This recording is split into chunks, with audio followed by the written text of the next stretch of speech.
Welcome to the Life and Times of podcast. I'm your host, Blotchkey. Today, we're rolling back the clock to explore the life and times of the man, the myth, and the mustache, Burt Reynolds. From his breakout role in Deliverance to his high-octane rides in Smokey and the Bandit, Burt was the epitome of Hollywood cool.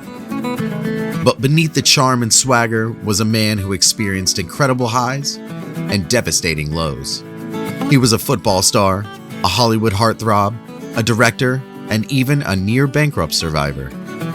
Burt Reynolds was born Burton Leon Reynolds Jr. on February 11, 1936, in Lansing, Michigan. His father, Burton Milo Reynolds Sr., was an Army colonel who later became the chief of police in Riviera Beach, Florida. His mother, Fern H. Reynolds, was a supportive and loving figure in his life. The family moved to Florida when Burt was young, and he spent most of his childhood in Palm Beach County.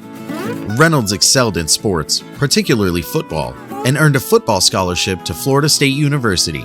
He played as a halfback for the Seminoles and had aspirations of a professional football career. However, a knee injury, followed by a car accident, shattered his dreams of playing in the NFL. This turn of events led him to explore acting while recovering from his injuries. Burt Reynolds' entry into the entertainment industry was serendipitous. Encouraged by a professor at Palm Beach Junior College, Reynolds pursued acting and won the Florida State Drama Award. He moved to New York City and landed a role in the stage production of Tea and Sympathy. His early work included television appearances in Flight in 1958, M Squad in 1959, and Riverboat in 59 and 60. But he gained wider recognition as Quint Asper on Gunsmoke from 1962 to 1965. After Gunsmoke, Reynolds continued to appear in TV shows, including Hawk in 1966 and Dan August from 1970 to 71, before transitioning to film. Reynolds' breakout role came in 1972 with Deliverance, a gripping survival thriller that showcased his acting range. The film was both critically and commercially successful, cementing his status as a leading man. The 1970s saw Reynolds become a box office superstar with a string of hits including White Lightning in 1973, The Longest Yard in 1974, Smokey and the Bandit in 1977, and both Hooper and The End in 1978. By the late 1970s, he was the highest-grossing star in Hollywood, known for his charismatic stage presence, humor, and signature mustache.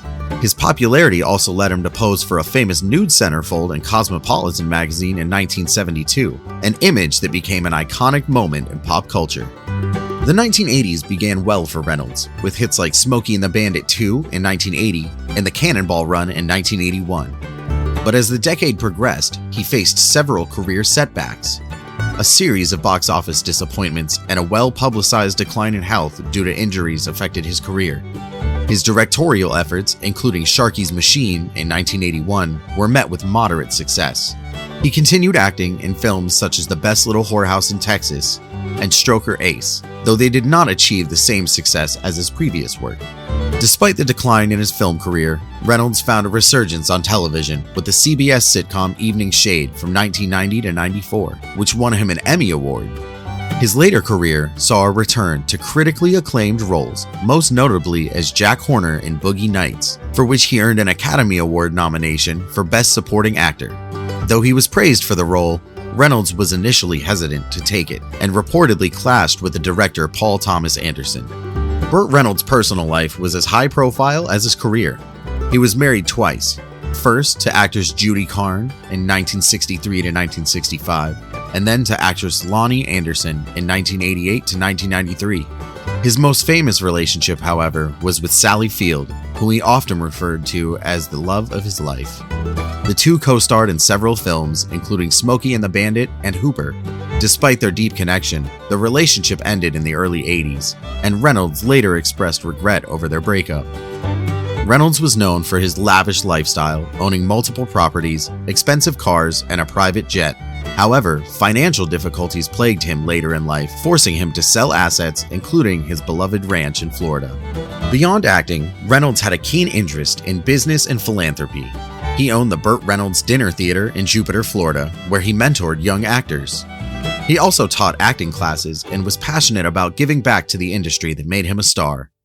He authored several books, including his biography, But Enough About Me, which provided insight into his life, career, and regrets. In addition to his film work, he directed several projects and made numerous guest appearances on TV shows throughout his career. In his later years, Reynolds continued to work in film and television, though he struggled with financial issues and health problems. Despite these setbacks, he remained a beloved figure in Hollywood, often appearing in interviews and retrospectives celebrating his career. His final film role was Once Upon a Time in Hollywood, though he passed before completing his scenes. He died on September 6, 2018, at the age of 82 due to a heart attack. His legacy as one of Hollywood's most charismatic and bankable stars endures. With a career spanning over 6 decades, Burt Reynolds remains an icon of American cinema, remembered for his charm, humor, and undeniable star power. His influence on the industry continues to be felt, with many actors citing him as an inspiration for their own careers. Burt Reynolds wasn't just an actor, he was a pop culture phenomenon. His legacy lives on through his films, his humor, and his undeniable impact on Hollywood. That's it for today's episode of the Life and Times of podcast. If you enjoyed this deep dive into the life and times of Burt Reynolds, don't forget to like, subscribe, leave a comment, and share with a friend. And if there's anyone you'd like us to cover, drop that in the comments too. Until next time, remember, you can only hold a smile for so long before it starts to hurt.